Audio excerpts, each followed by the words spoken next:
नमस्कार। आइए जानते हैं कि क्यों हम चैत्र प्रतिपदा के दिन ही नववर्ष क्यों मनाते हैं। उससे पहले मैं आपको एक कविता सुनाना चाहूँगी, कृपया ध्यान से सुनिए। हवा लगी पश्चिम की, सारे कुप्पा बनकर फूल गए। ईस्वी सन तो याद रहा, पर अपना संवत्सर भूल गए। चारों तरफ नए साल का ऐसा मचा था हो हल्ला, बेगानीशा धीमे नाचे जैसे कोई दीवाना अब्दुल्ला। धरती ठिठुर रही थी सर्दी से, धरती ठिठुर रही थी सर्दी से, घना कुहासा छाया था। कैसा ये नववर्ष जिसमें सूरज भी शर्माया था। सूनी पड़ी थी पेड़ों की डालें, फूल नहीं थे उपवन में। सूनी पड़ी थी पेड़ों की डालें, फूल नहीं थे उपवन में। पर्वत ढके बर्फ से सारे, रंग कहाँ थे जीवन में। बाट जो रही थी प्रकृति आतुरता से फागुन की, जैसे रास्ता देख रही हो सजनी अपने साजन की।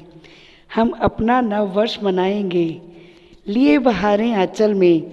लो चैत्र प्रतिपदा आ गई, फूलों का श्रृंगार किए, धरती भी दुल्हन सी बन गई। मौसम बड़ा सुहाना था और दिल भी सबके खिले हुए। झूम रही फसलें खेतों में, सब गीत खुशी के गा रहे। उठो खुद को पहचानो, यूं कब तक सोते रहोगे तुम। चिन्ह गुलामी का कंधों पर कब तक ढोते रहोगे तुम। अपनी समृद्ध परंपराओं का आओ मिलकर मान बढ़ाएंगे। आर्य व्रत के वासी हैं हम, आर्य व्रत के वासी हैं हम, अब अपना नववर्ष मनाएंगे। तो मैं आपको ये कहना चाहूँगी कि हम क्यों जनवरी में ना मनाकर मार्च के महीने में चैत्र प्रतिपदा मनाते हैं, नववर्ष मनाते हैं।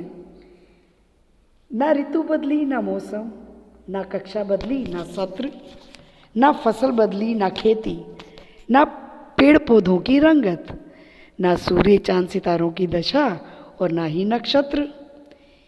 1 जनवरी आने से पहले हम सब नववर्ष की बधाई देने लगते हैं, मानो कितना बड़ा पर्व आ गया हो।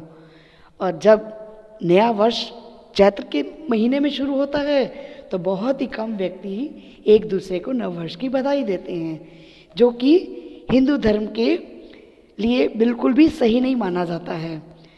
नया दिन केवल एक ही नहीं होता है, कुछ दिन तो नई अनुभूति होनी ही चाहिए हमें। आखिर हमारा देश त्योहारों का देश है। ईस्वी संवत का नया साल 1 जनवरी को और भारतीय नववर्ष विक्रमी संवत चैत्र शुक्ल प्रतिपदा को मनाया जाता है ना। तो आइए देखते हैं दोनों में क्या अंतर है। आइए दोनों की तुलना करते हैं। प्रकृति में क्या अंतर आता है। 1 जनवरी को कोई अंतर नहीं, जैसा दिसंबर वैसी जनवरी। चैत्र मास में तो चारों तरफ फूल खिल जाते हैं, पेड़ों पर नए पत्ते आ जाते हैं, चारों तरफ हरियाली ही हरियाली होती है, मानो प्रकृति भी नया साल मना रही हो।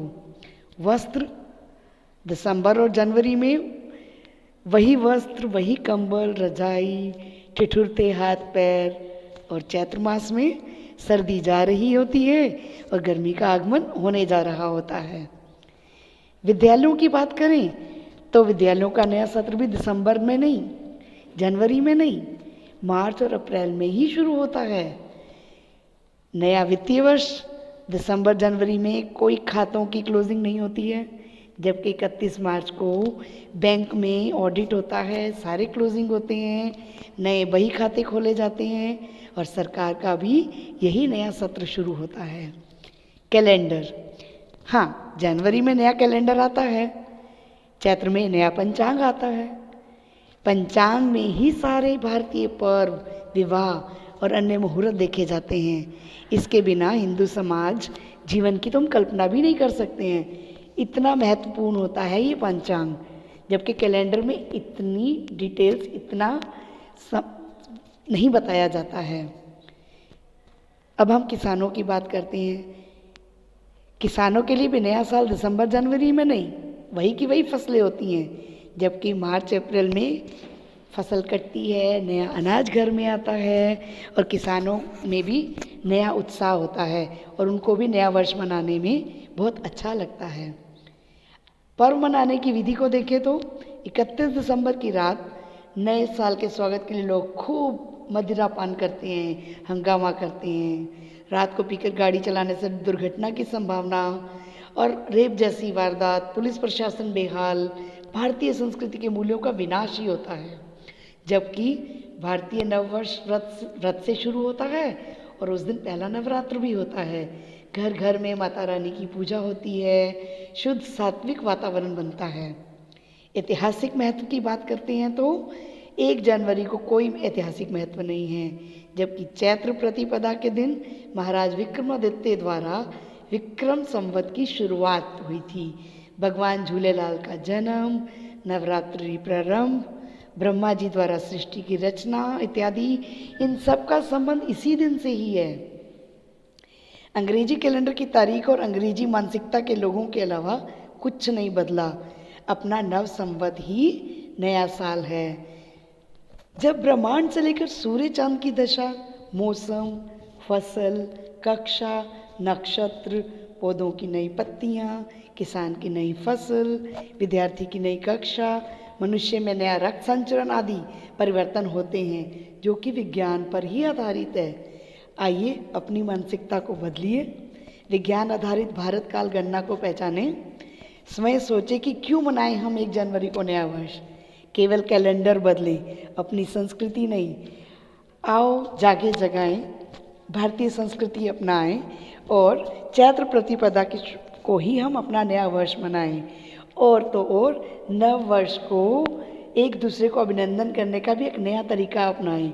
नया नहीं कह सकती, लेकिन हाँ, ये ज़्यादा प्रचलित नहीं है। तो हम कैसे एक दूसरे को अभिनंदन कर सकते हैं? हर्ष नव, वर्ष नव, जीवन उत्कर्ष नव।